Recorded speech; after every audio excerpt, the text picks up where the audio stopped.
ladies and gentlemen. We're from Neenyi Afedzi. My name is Neenyi Afedzi. You can also call me Richie, and I represent iBrand Africa. And today on my channel, I want to discuss with you why I love the Winneba Masquerade Festival and why I would choose it anyway. First of all, I would like to share a brief history of the Winneba Masquerade Festival with you. Do you know that the Winneba Masquerade Festival came about in the 20th century?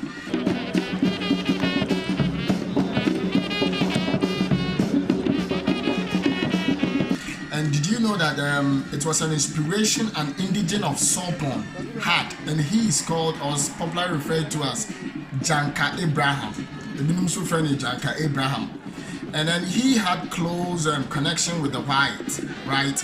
And these whites were predominantly Dutch and British merchants who owned white bars. And these guys wore fanciful masks to celebrate Christmas within their bars, these white-owned bars. And because of the association Janka Abraham had with them, he learned how they wore these masks and they celebrated Christmas.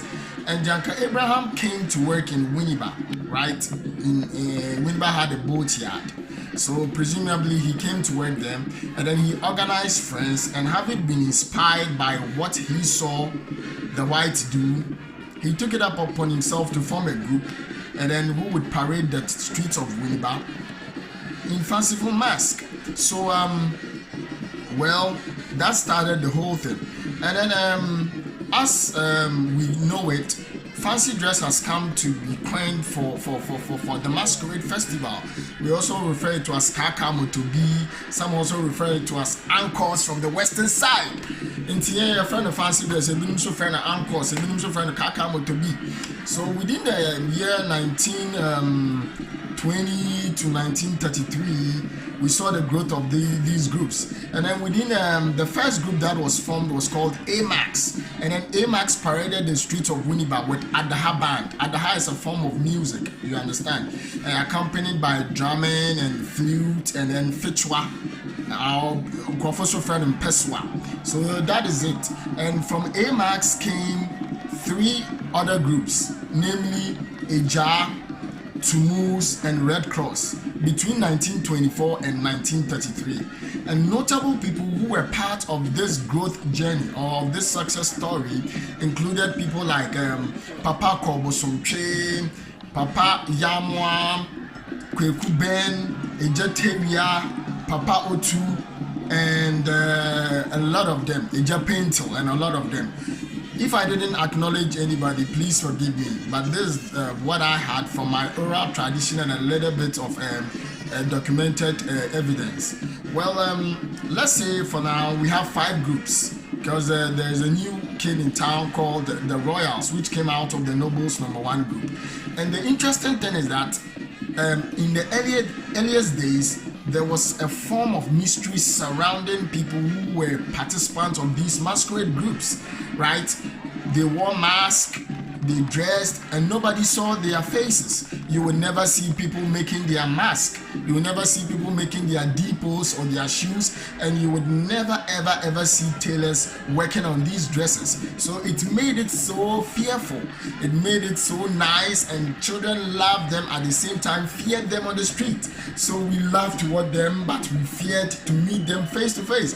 And I remember when I was a kid, even in the early 90s, I mean, you couldn't just meet or stand in the way of a cowboy, right? Of a masquerade cowboy, because they had canes and they would just whip you, they would give you lashes. So we had mixed feelings, and that made the whole masquerade interesting.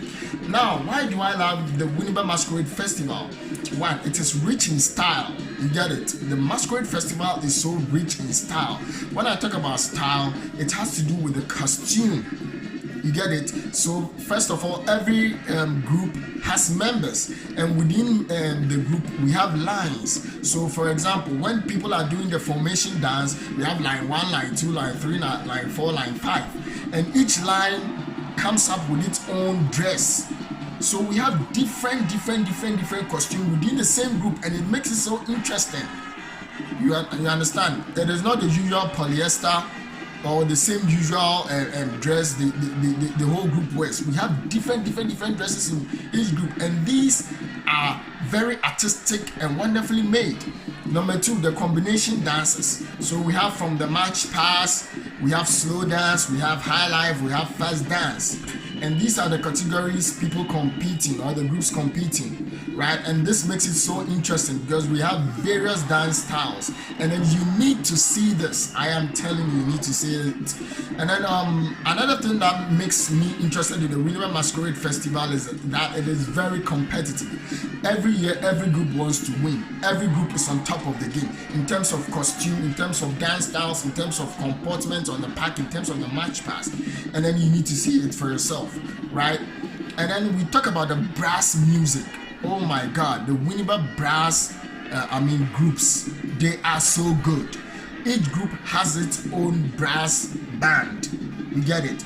And these brass groups are so good that they can play every music. Trust me, read my lips. Every music with the brass. Being it fast dance, being it high life, being it Afro pop, being it salsa, being it whatever, they can play it for their group to dance with it. So I would like to invite all of you to join me to go to Winneba on the 1st of January every year, 1st of January, it happens in Winneba, right? The difference between the Winneba Masquerade Festival and that of Takoradi is that the Winneba Masquerade Festival is not a street carnival. Takoradi is more like a carnival, and it is nice, it is beautiful, it is very participatory, and then their clothes seems more like the same. But the Winneba Masquerade Festival is a competition, right? That happens on the 1st of January every year. It has got various categories, people competing. We have the high life, we have the march pass, we have the fast dance, we have the slow dance. You know what I'm talking about? And we have the various costumes. So trust me, come to Winneba on the 1st of January every year, and you are not going to regret it. I am telling you, you are not going to regret it. If you regret it, I'm going to give you back your money. And it's not so expensive. And Winneba is a cool town. It has a nice beach. It has a lagoon. It has a river. There's more to do with Winneba. You can explore. Catch you on 1st January.